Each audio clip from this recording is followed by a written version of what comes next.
हरे कृष्ण कृष्ण कृष्ण हरे हरे हरे राम राम राम हरे हरे।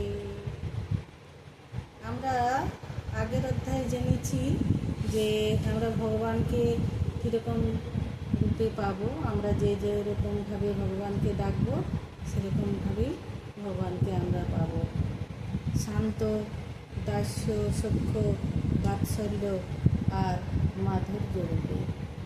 তো অর্জুন কী রূপে ভগবানকে পেয়েছিলেন? না, সাক্ষ্য রূপে। তো ভগবানকে তিনি এই কীভাবে গ্রহণ করেছিলেন, তো সেই কথাই আজকে আপনাদেরকে শোনাব।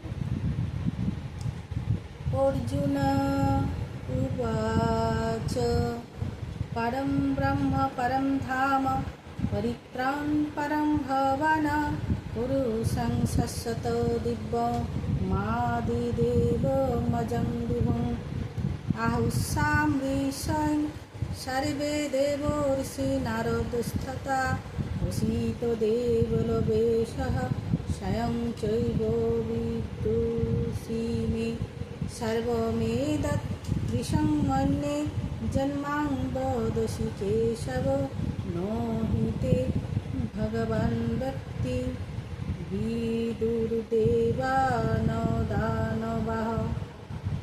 অর্জুন বললেন, তুমি এই পরম পুরুষোত্তম ভগবান, পরম ধাম, পরম পবিত্র ও পরব্রহ্ম। তুমি শাশ্বত, দিব্য, আদি পুরুষ, অজ ও বিভু। নারদ, অসিত, দেবল, ব্যাস আদি সমস্ত মহান ঋষিরাই তোমার এই তত্ত্ব প্রতিপন্ন করে গেছেন, আর এখন তুমি নিজেও তা আমার কাছে ব্যক্ত করেছ। হে শ্রীকৃষ্ণ, তুমি আমাকে যা বলেছ তা আমি সম্পূর্ণ সত্য বলে মনে করেছি। হে ভগবান, দেব অথবা দানব কেউ তোমার তত্ত্ব উপলব্ধি করতে পারে না। পরম পুরুষোত্তম ভগবানের কাছে ভগবদ্গীতা শোনার পর অর্জুন বুঝতে পেরেছিলেন যে শ্রীকৃষ্ণই হচ্ছেন পরম ব্রহ্ম, অর্থাৎ পরব্রহ্ম। প্রতিটি জীবেই ব্রহ্ম, কিন্তু পরম জীব অথবা পরম পুরুষোত্তম ভগবান হচ্ছেন পরব্রহ্ম। পরম ধাম কথাটির অর্থ হচ্ছে তিনি সব কিছুরই পরম আশ্রয় অথবা পরম ধাম। পবিত্র মানে তিনি হচ্ছেন বিশুদ্ধ, অর্থাৎ জড়জগতের কোনো রকম কলুষ তাকে স্পর্শ করতে পারে না। পুরুষম কথাটির অর্থ হচ্ছে তিনি পরম ভোক্তা। শাশ্বতম অর্থাৎ সনাতন, দিব্যম অর্থ অপ্রাকৃত, আদিদেবম অর্থ পরম পুরুষ ভগবান, অজম অর্থ জন্মারোহিত এবং বিভুম শব্দটির অর্থ সর্বশ্রেষ্ঠ। কেউ মনে করতে পারেন যে অর্জুন যেহেতু শ্রীকৃষ্ণের বন্ধু ছিলেন, তাই তিনি ভাবোচ্ছ্বাসিত হয়ে শ্রীকৃষ্ণের গুণকীর্তন করেছেন। কিন্তু ভগবদ্গীতার পাঠকের মন থেকে সেই সন্দেহ দূর করার জন্য অর্জুন পরবর্তী শ্লোকে বলেছেন যে নারদ, অসিত, দেবল, ব্যাসাদি ভগবত তত্ত্ববিদ মহাজনেরা সকলে শ্রীকৃষ্ণকে পরম পুরুষোত্তম ভগবান বলে স্বীকার করেছেন। বৈদিক জ্ঞান যথাযথভাবে বিতরণকারী এই সমস্ত মহাপুরুষদের আচার্যরা স্বীকার করেছেন। তাই অর্জুন শ্রীকৃষ্ণকে বলেছেন যে তার মুখ নিঃসৃত প্রতিটি কথাকে তিনি সম্পূর্ণ নির্ভুল বলে গ্রহণ করেন। সর্বমেতৎ ঋতং মন্যে, তোমার প্রতিটি কথায় আমি পরম সত্য বলে গ্রহণ করি। অর্জুন আরও বলেছেন যে ভগবানের ব্যক্তিত্ব উপলব্ধি করা খুবই দুষ্কর এবং দেবতারাও তার প্রকৃত স্বরূপ বুঝতে পারে না।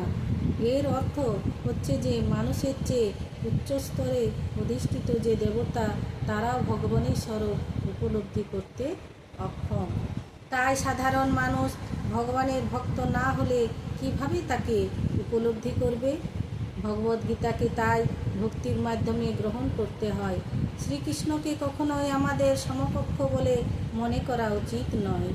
শ্রীকৃষ্ণকে একজন সাধারণ ব্যক্তি বলেও মনে করা উচিত নয়, এমনকি তাকে একজন মহাপুরুষ বলেও মনে করা উচিত নয়।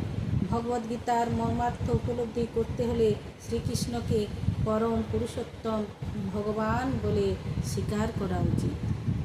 সুতরাং ভগবদ্গীতার বিবৃতি অনুসারে কিংবা অর্জুনের অভিব্যক্তি অনুসরণে তিনি ভগবদ্গীতা বুঝতে চেষ্টা করেছেন। তাকে শ্রীকৃষ্ণ যে পরম পুরুষোত্তম ভগবান তা অন্তত তত্ত্বগতভাবে মেনে নিতে হবে এবং সেই রকম বিনম্র মনোভাব নিয়ে ভগবদ্গীতা উপলব্ধি করা সম্ভব। শ্রদ্ধা অবনত চিত্তে ভগবদ্গীতা না পড়লে তা বুঝতে পারা খুবই কঠিন, কারণ এই শাস্ত্রটি চিরকালে বিপুল রহস্যাবৃত। ভগবদ্গীতা আসলে কি?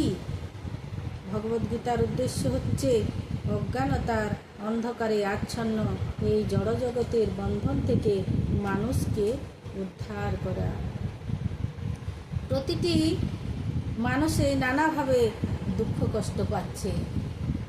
যেমন কুরুক্ষেত্রের যুদ্ধের সময় অর্জুনকে এক মহা সমস্যার সম্মুখীন হতে হয়েছিল।